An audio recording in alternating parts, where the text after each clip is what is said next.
السلام علیکم ورحمۃ اللہ وبرکاتہ۔ میں عاطف جاوید ہوں اور آپ دیکھ رہے ہیں میرا یوٹیوب اور فیس بک چینل۔ معزز ناظرین، آج کی ویڈیو میں ہم قدرت کے ایک ایسے حیران کر دینے والے کرشمے کی بات کریں گے جس نے حال ہی میں دنیا کو چونکا کر رکھ دیا ہے، جن میں زیادہ تعداد انسانوں کی ہے جو اس خبر کو لے کے نہایت متجسس اور متحرک دکھائی دیتے ہیں۔ خبر یہ ہے کہ دریائے اردن، جو کبھی عیسائیت کی پہچان اور لاتعداد عیسائی برادریوں اور خاص طور پر کیتھولک فرقے سے تعلق رکھنے والے لوگوں کے لیے لائف لائن کی حیثیت مانا جاتا تھا، آخرکار سوکھ گیا ہے۔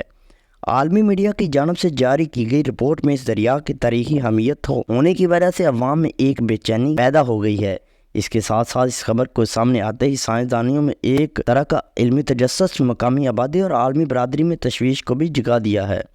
دریائے اردن کے خشک ہو جانے سے ایک خوفناک پردہ فاش ہوا ہے جس نے عیسائی مذہب سے تعلق رکھنے والوں کو خوف میں مبتلا کر دیا ہے۔ معزز ناظرین، اس تاریخی دریا کے خشک ہو جانے کی کیا وجہ ہو سکتی ہے؟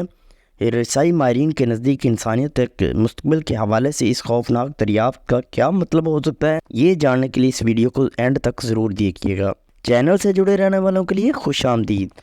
اگر آپ بھی چینل پہ نہیں ہوئے تو چینل کو پلیز سبسکرائب کر لیں۔ معزز دوستو، دنیا بھر میں عیسائیت کے پیروکاروں کے لیے دریائے اردن ایک طرحی حیثیت رکھتا ہے۔ عیسائیوں کو اس مقام سے بہت زیادہ لگاؤ ہے۔ ان کا ماننا ہے کہ یہ وہی جگہ ہے جہاں صدیوں پہلے حضرت عیسیٰ علیہ السلام کے پیدا ہونے کی رسم ادا کی گئی تھی۔ یہ عیسائیوں کی ایسی رسم ہے جو دنیا میں ہر آنے والے انسان کے لیے ادا کی جاتی ہے، جس پر نومولود کے سر پر یا پورے جسم پر پانی چھڑکا جاتا ہے۔ روایتی طور پر تو ایسا 3 مرتبہ کیا جاتا ہے تاکہ آنے والا انسان اس دنیا میں پرامن زندگی کا آغاز کر سکے۔ یہ رسم ایک طرح سے عیسائیت کی مہر لگانے کی علامت ہے۔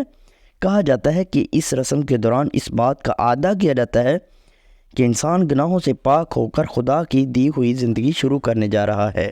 چنانچہ دریائے اردن کا پانی اور وہ قیام عیسائیوں کے لیے کس قدر اہمیت کا عامل ہو سکتا ہے، اس کا اندازہ لگانا مشکل نہیں ہے۔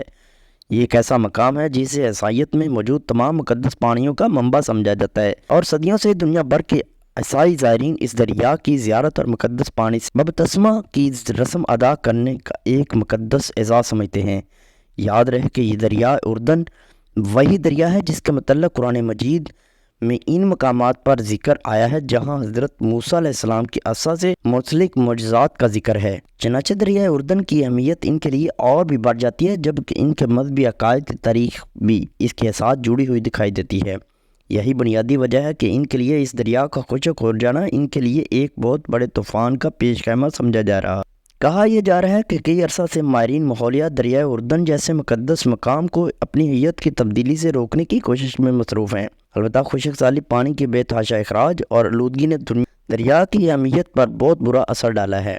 کہا جاتا ہے کہ دریا سیوریج کی وجہ سے تباہ کن طور پر آلودہ ہو چکا ہے، اور پچھلی صدی کے دوران جائزہ لیے جانے پر معلوم ہوا کہ اس کا بہاؤ بتدریج کم ہونے لگا ہے، جس کی وجہ سے اس علاقے سے منسلک آبادیوں نے موجود زندگیوں اور اس دریا پر انحصار کرنے والے ماحولیاتی نظام کو خطرات لاحق ہو گیا ہے۔ دریا کا ایک خشک زمین میں بدل جانے کے خوف کی وجہ سے ماہرین آثار قدیمہ کو اس بات کو بے نقاب کرنے کا نیا موقع ملا ہے جو صدیوں سے پانی کی سطح کے نیچے چھپی ہوئی ہے، اور جس کے سامنے آ جانے سے ایک خوفناک واقعے کا آغاز ہوا۔ معزز ناظرین، ماہرین آثار قدیمہ ہمیشہ سے ہی افسانوی مخلوقات اور مجسموں کے بارے میں قیاس آرائیوں میں مصروف رہتے ہیں کہ کون سی چیز کس سے تعلق رکھتی ہے اور کس اہم دریافت کا ماضی کس چیز سے متعلق ہوگا اور اس سے مستقبل پر کیا اثرات مرتب ہوں گے۔ چنانچہ صدیوں سے موجود رہنے والے اس دریا کے خشک ہو جانے کی خبر نے آثار قدیمہ کے ماہرین کے لیے ایک نئے جہان کے سفر کا آغاز کیا ہے۔ ان ماہرین کو دریائے اردن کے قریب قدیم کھنڈرات ملے ہیں۔ یہ دریافت خروج کی بائبل کی کہانی کا ایک اہم ثبوت بھی ہو سکتے ہیں۔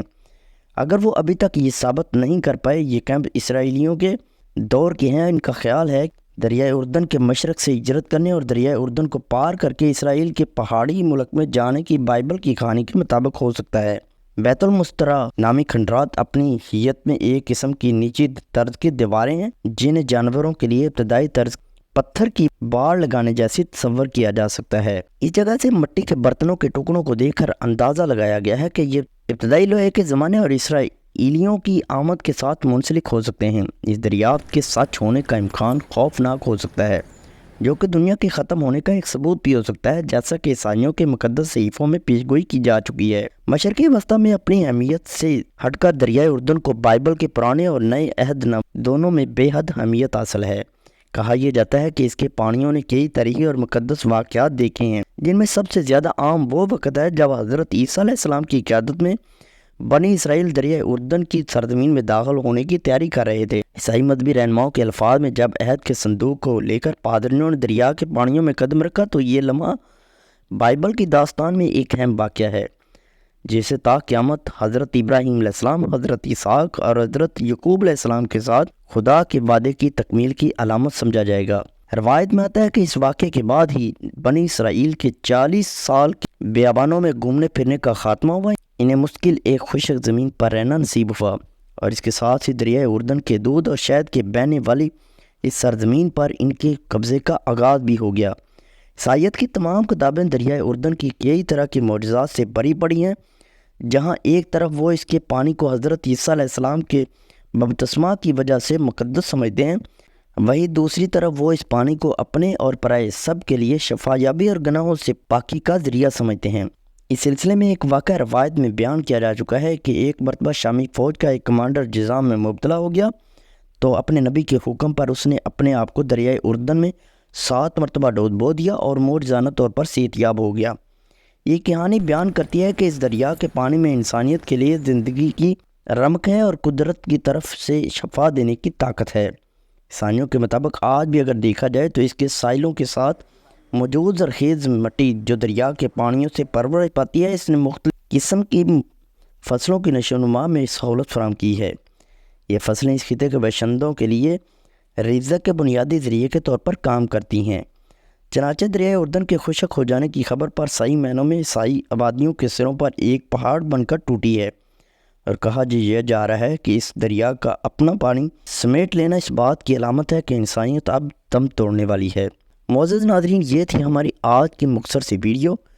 امید ہے یہ ویڈیو آپ کو پسند آئی ہوگی۔ ویڈیو اگر اچھی لگی ہے تو لائک کر دیجئے، چینل پہ نہیں ہو تو چینل کو پلیز سبسکرائب کر دیں۔ ملتے ہیں کسی نیکسٹ ویڈیو میں، تب تک کے لیے اللہ حافظ۔